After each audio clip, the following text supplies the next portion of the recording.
No other religion teaches this, only Buddhism does.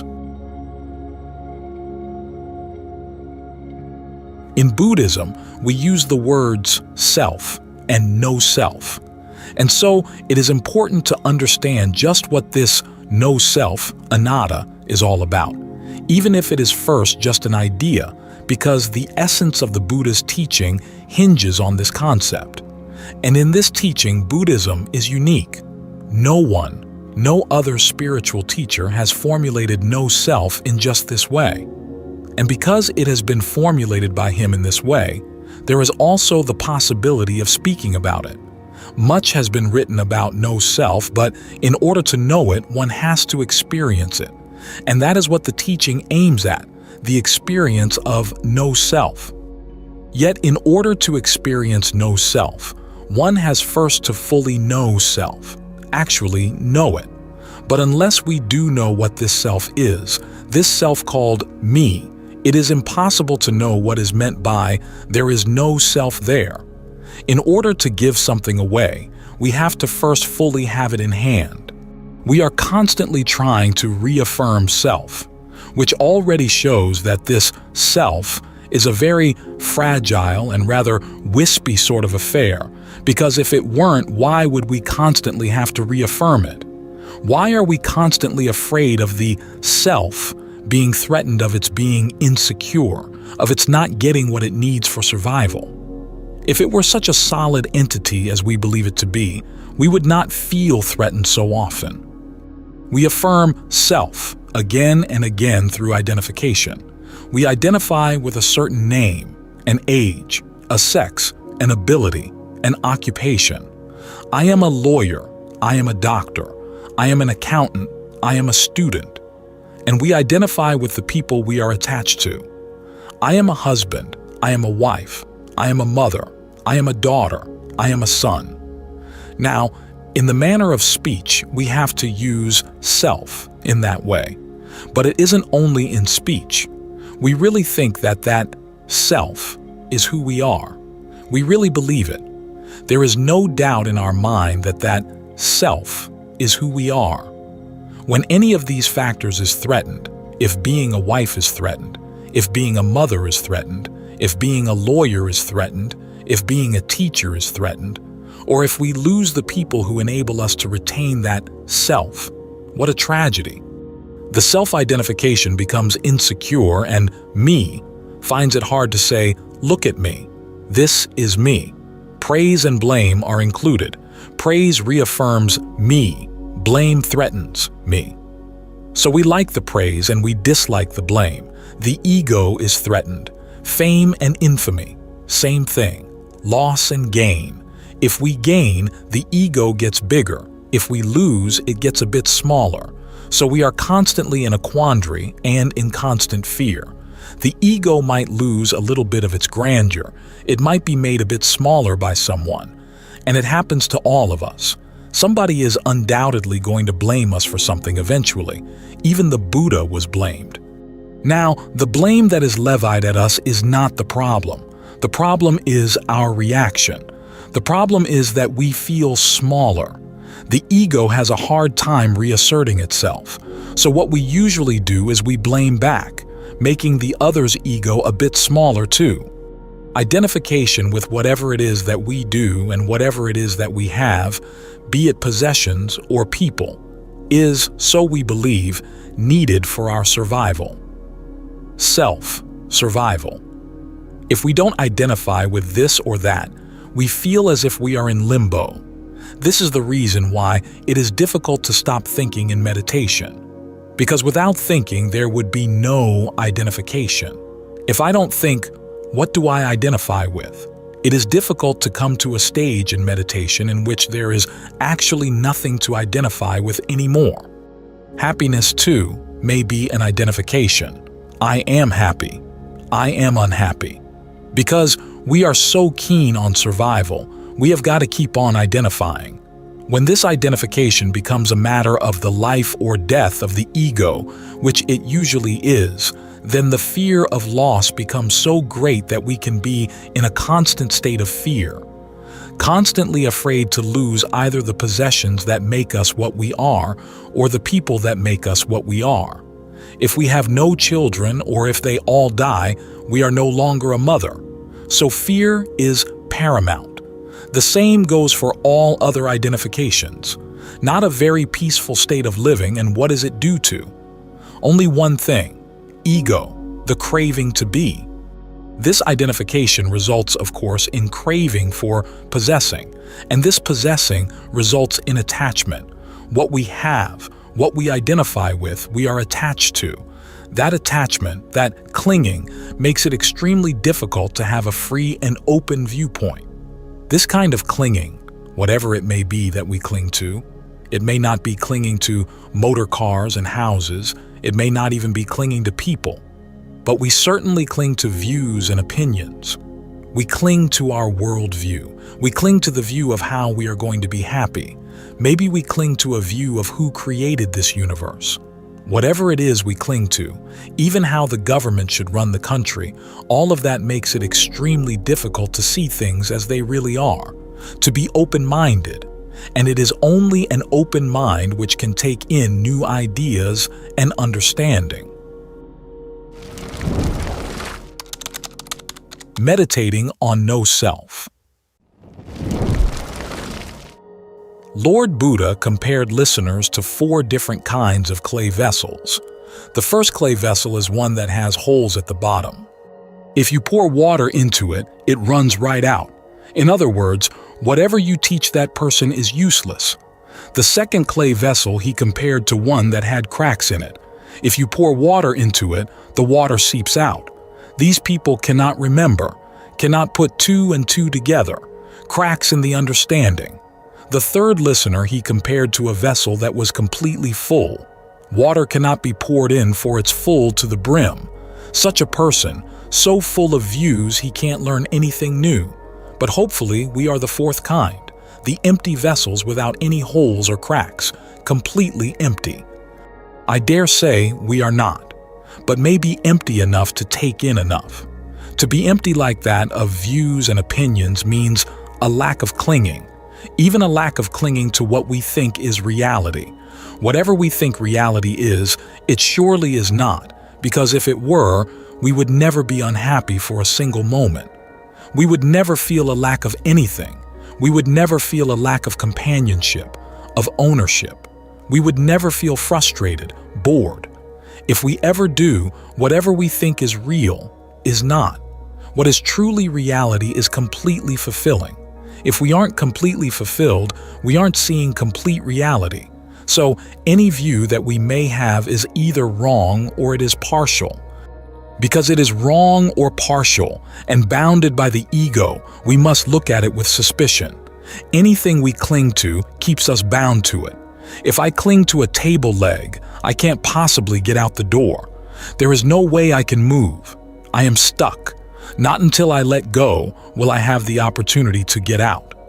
Any identification, any possession that is clung to, is what stops us from reaching transcendental reality. Now we can easily see this clinging when we cling to things and people, but we cannot easily see why the 5 khandhas are called the 5 clung-to aggregates. That is their name, and they are, in fact, what we cling to most. That is an entire clinging. We don't even stop to consider when we look at our body, and when we look at our mind, or when we look at feeling, perception, mental formations and consciousness, Vedana, Sanya, Sankhara, and Vijnana. We look at this mind and body nama-rupa, and we don't even doubt the fact that this is my feeling, my perception, my memory, my thoughts, and my awareness of my consciousness. And no one starts doubting until they start seeing. And for that seeing, we need a fair bit of empty space apart from views and opinions. Clinging is the greatest possessiveness and attachment we have. As long as we cling, we cannot see reality. We cannot see reality because clinging is in the way. Clinging colors whatever we believe to be true. Now, it is not possible to say, all right, I'll stop clinging. We can't do that. The process of taking the me apart, of not believing anymore that this is one whole, is a gradual one. But if meditation has any benefit and success, it must show that first of all, there is mind and there is body. There isn't one single thing acting in accord all the time. There is mind which is thinking and making the body act. Now that is the first step in knowing oneself a little clearer.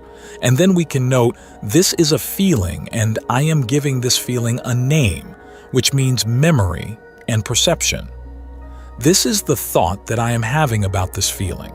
The feeling has come about because the mind consciousness has connected with the feeling that has arisen. Take the four parts of the khandhas that belong to the mind apart. When we do that while it is happening, not now when we are thinking about but while it is happening, then we get an inkling that this isn't really me, that these are phenomena that are arising which stay a moment and then cease. How long does mind consciousness stay on one object?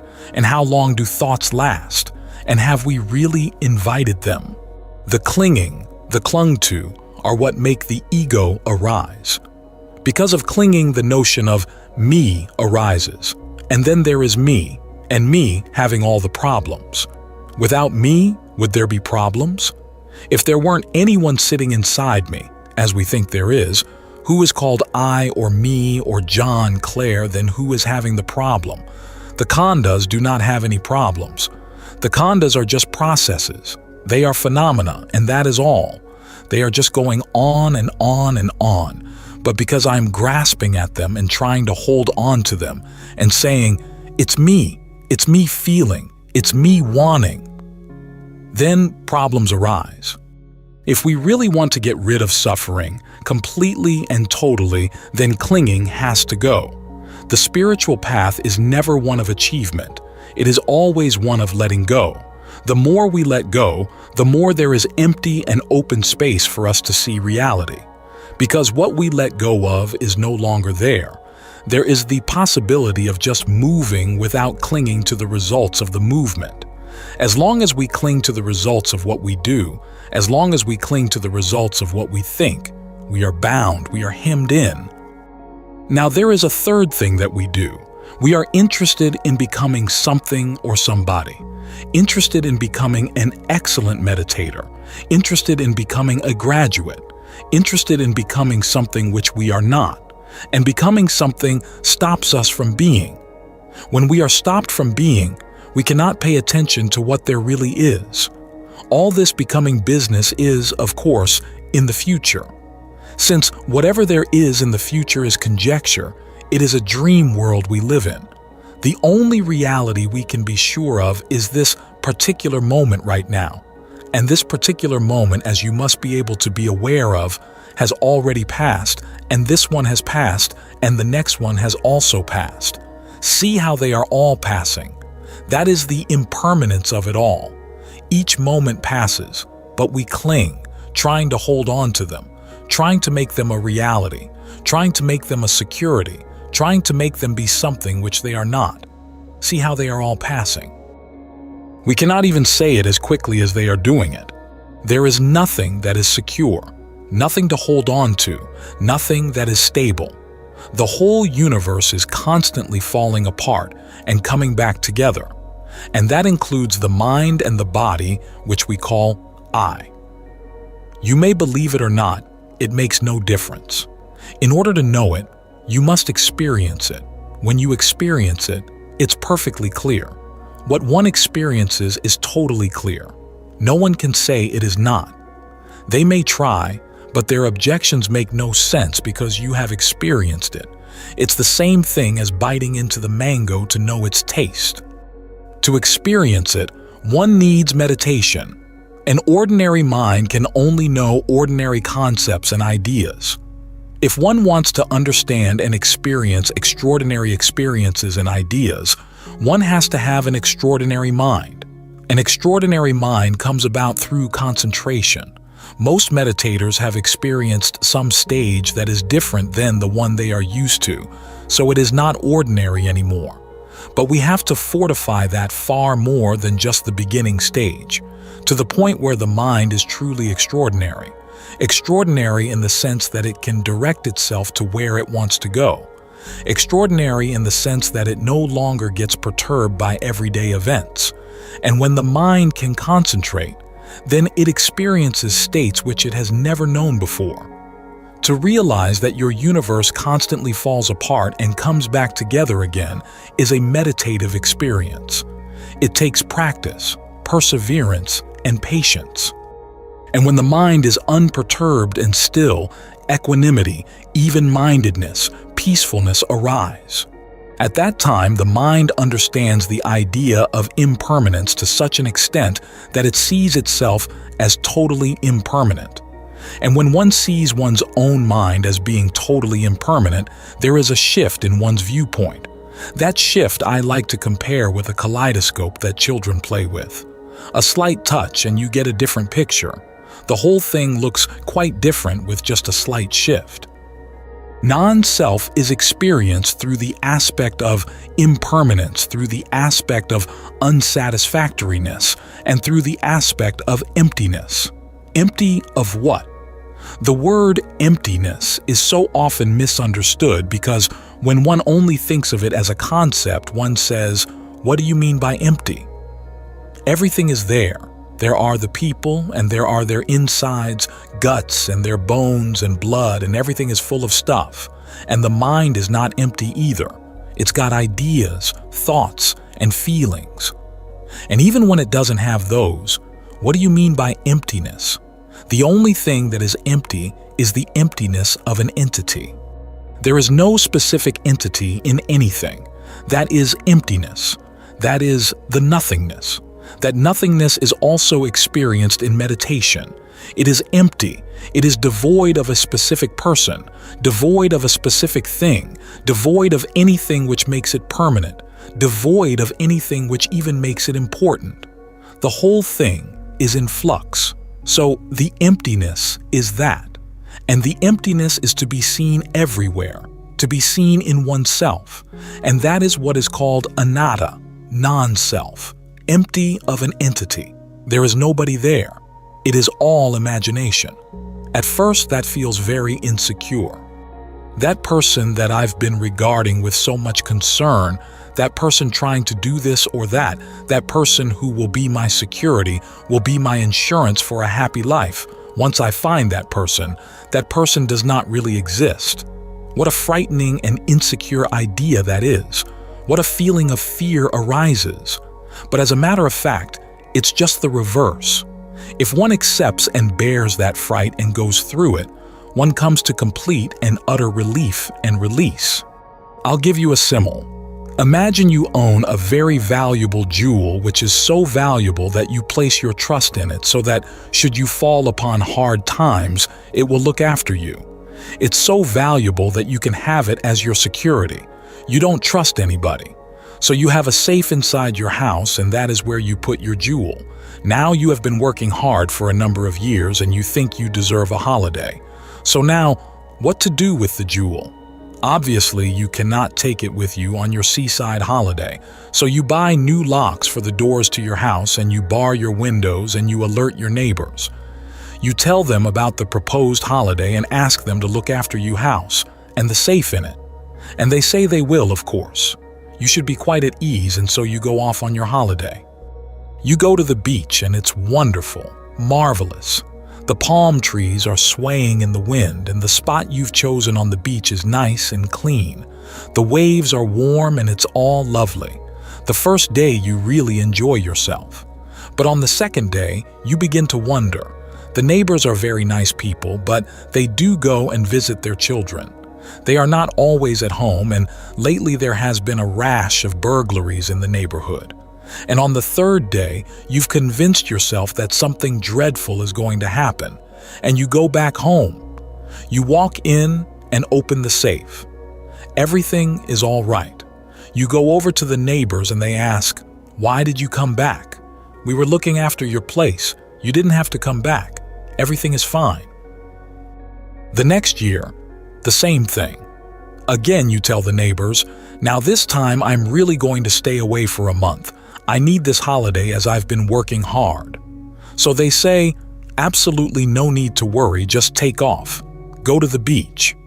So once more you bar the windows, lock the doors, get everything shipshape and take off for the beach. Again, it's wonderful, beautiful. This time you last for 5 days.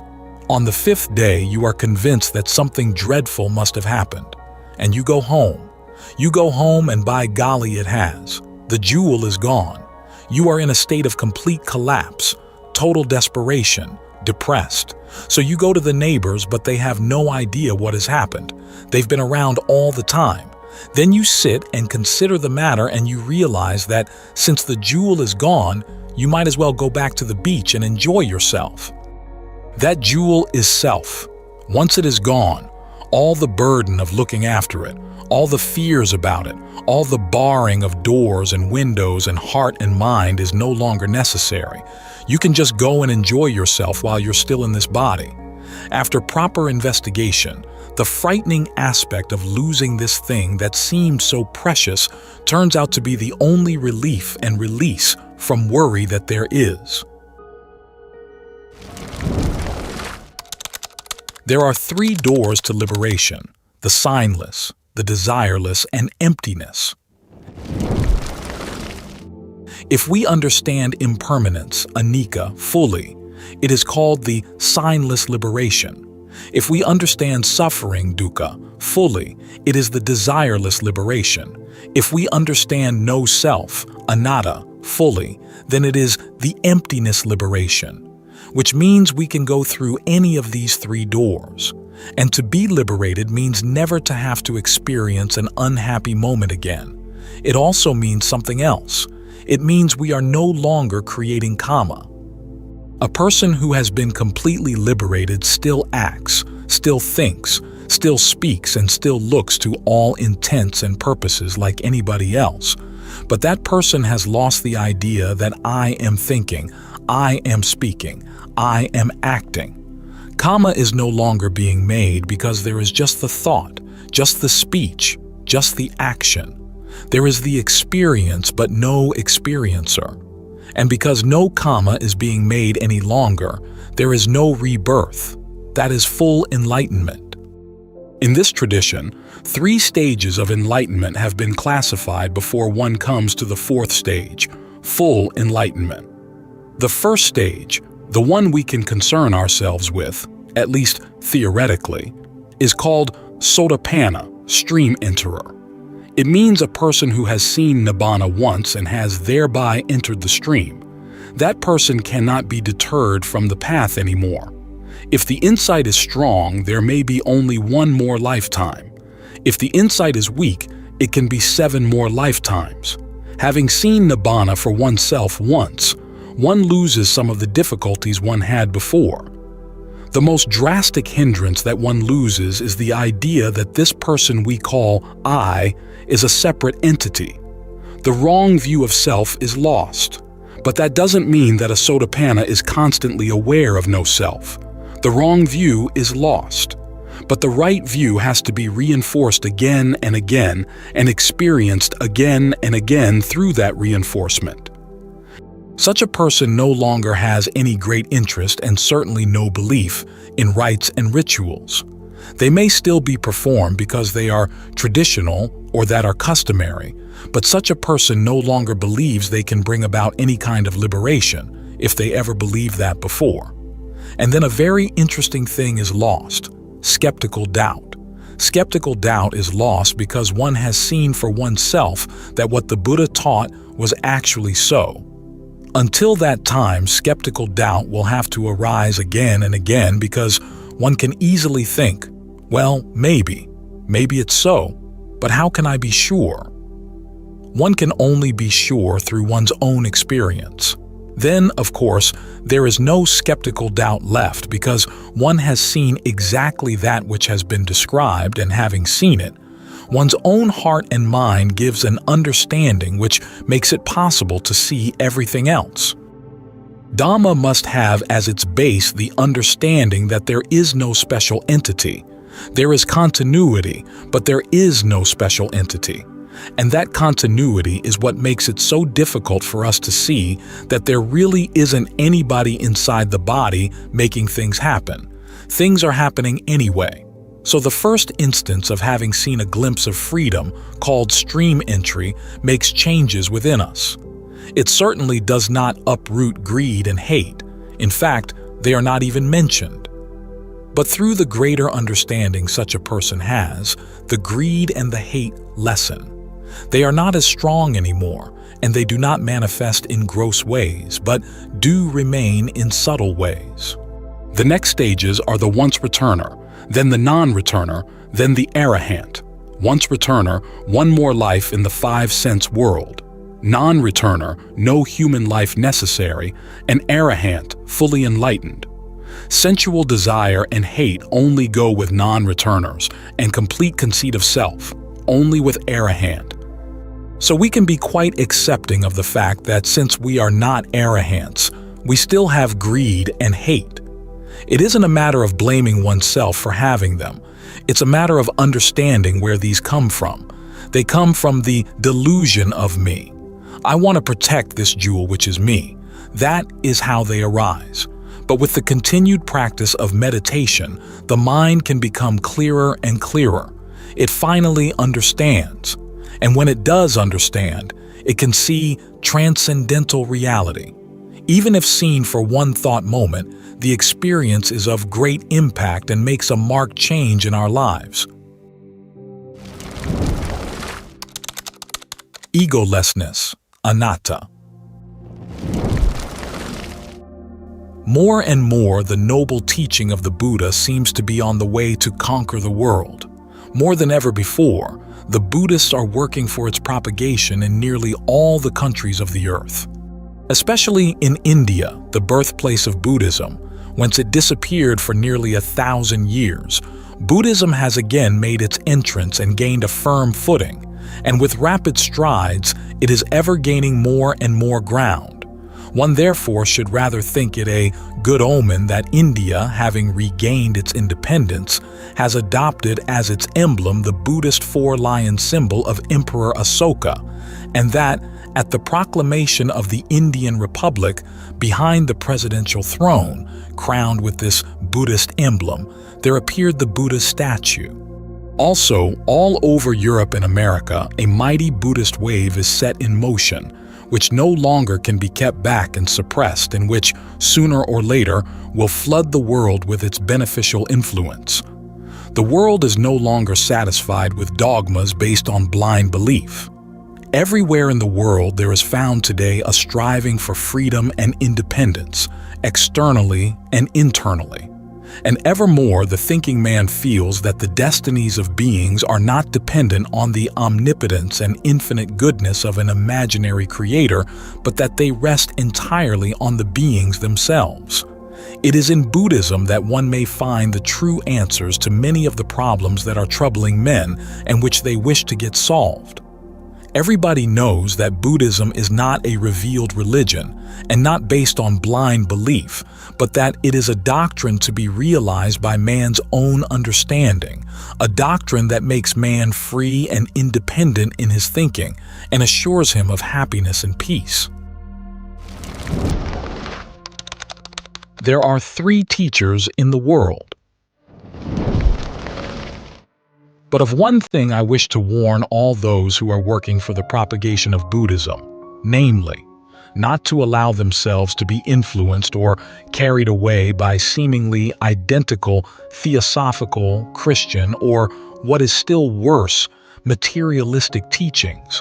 For all these are, in essence and substance, very often diametrically opposed to the Buddha's doctrines and prevent a real understanding and realization of the profound law discovered and proclaimed by the Buddha.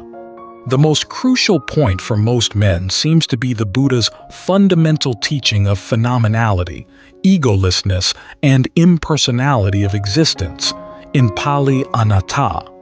It is the middle way between 2 extremes, namely on the one hand the spiritualistic belief in an eternal ego entity or soul outlasting death. On the other hand, the materialistic belief in a temporary ego entity becoming annihilated at death. Therefore, it is said, there are 3 teachers in the world. The first teacher teaches the existence of an eternal ego entity outlasting death. That is the eternalist, as for example, the Christian. The second teacher teaches a temporary ego entity which becomes annihilated at death. That is the annihilationist or materialist. The third teacher teaches neither an eternal nor a temporary ego entity. This is the Buddha. The Buddha teaches that what we call ego, self, soul, personality, etc., are merely conventional terms not referring to any real independent entity. And he teaches that there is only to be found this psychophysical process of existence changing from moment to moment. Without understanding the egolessness of existence, it is not possible to gain a real understanding of the Buddha word, and it is not possible without it to realize that goal of emancipation and deliverance of mind proclaimed by the Buddha.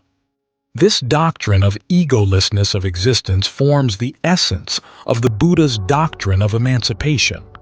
Thus, with this doctrine of egolessness, or anattā, stands or falls the entire Buddhist structure.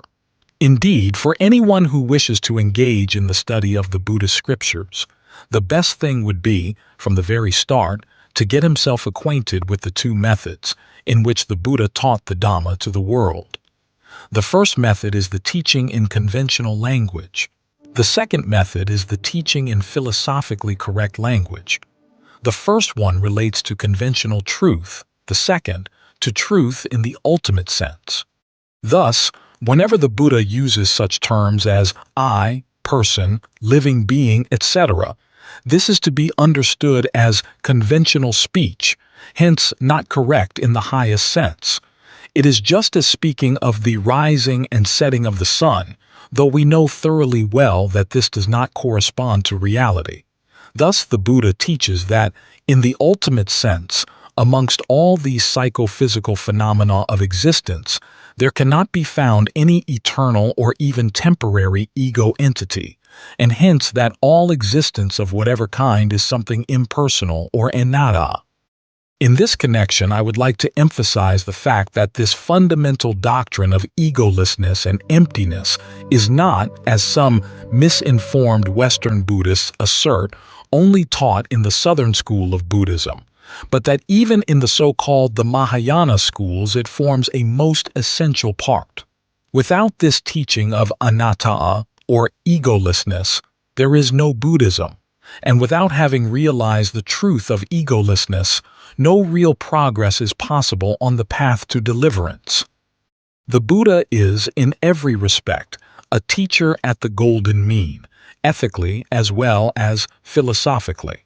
From the ethical standpoint, for example, the Buddha rejects two extremes, the way of sensual pleasures and the way of self-torture. From the philosophical standpoint, he rejects eternity, as well as temporariness of an ego entity. Just so he rejects belief in an absolute identity and an absolute otherness of the various stages of the process of existence.